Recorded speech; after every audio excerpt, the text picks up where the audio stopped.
Welcome to Declutter Your Life. I'm your host, Andrew Mellen. And today I am so excited to talk about this topic with you. Let's talk about clutter porn.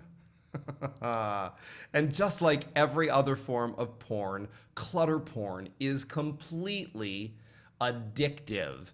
And of course, I'm not talking about anything sexual, but I am talking about all of the shelter magazines and the shelter shows and all of this fantasy shelter stuff that is out in the world that keeps you, just like all other clickbait, keeps you engaged and focused on either what you don't have or what you think you need to have, and it just feeds on itself and keeps you trapped. If what you want is more time, more freedom, more money in your life, then understanding where you live, I don't mean your physical address, but I mean where you live in relationship to stuff, how you want to move through time and space, what is important for you to have at your fingertips, and what is a distraction that is keeping you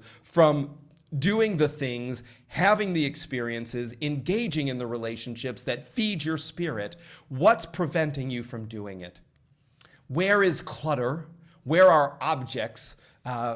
Where are too many appointments? Whatever the clutter might be, where is that occupying your attention and your focus? And how, by what you're consuming in the world, image-wise, how is that perpetuating that feeling of feeling stuck, right? Look, Netflix has shows, right? Whether it's the Home Edit or it's the Minimalists or it's Marie Kondo's show. There's a ton of shelter magazines. Real Simple.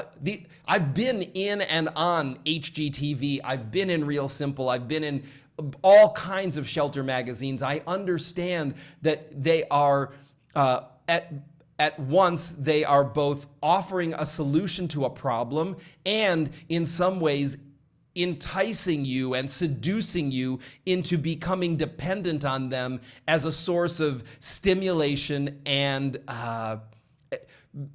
possibly a solution, but also it could just be that repetitive sense of stimulation and engagement. And look, no amount of watching Netflix is going to actually solve a single problem for you in your home around clutter. Listening to this podcast, unless what you're doing while you're listening to it is actually moving crap around your house, this is a good 10 minutes that you're spending, hopefully pumping you up and getting you excited, but then you have to go move some shit. That's the bottom line.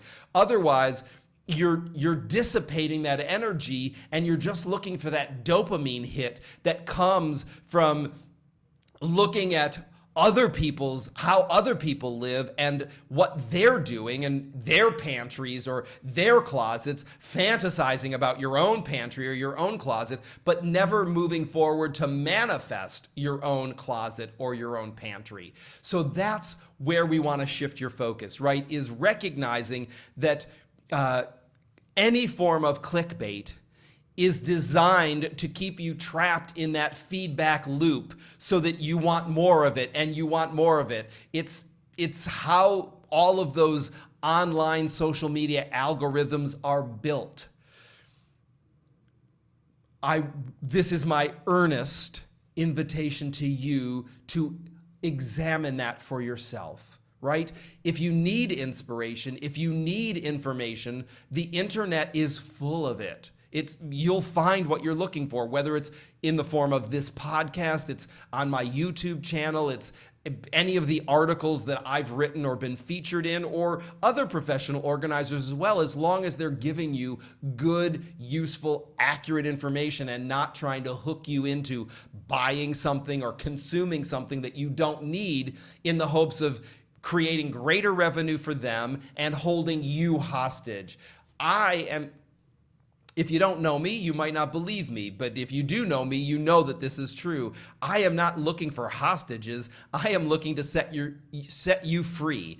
I trust that the universe is an abundant place for me to live, as well as it's an abundant place for you to live. It's abundant for all of us. I don't need you to be my prisoner to pay my mortgage. I have plenty of ways of creating revenue for myself that allows me to pay my own mortgage without holding you hostage. My mission, my work's focus is giving you the tools and the information to set yourself free so you have more time, more money, and more freedom in your life. Not that you're being held hostage and brainwashed into becoming dependent on me. That would be the worst possible outcome of our relationship. Right? I am all about teaching you to fish, not giving you a fish every day so that I keep you hooked, literally, metaphorically, and you have to keep coming back. I want you to come back because there's something happening here that is feeding your spirit, that is motivating you, that is allowing you to see the world in a different way so that you can tap into another source of joy and energy, source energy in the world, that's what's going to happen, and that's our relationship. That's what's transforming for you here. Certainly not that you become dependent on me and need me. I want you to want me, but you shouldn't need me. You should need yourself. So all of that is to loop it back, right, to this idea of breaking the chains of this relationship with clutter porn, of not, of recognizing where you are being titillated and where you are actually getting useful information.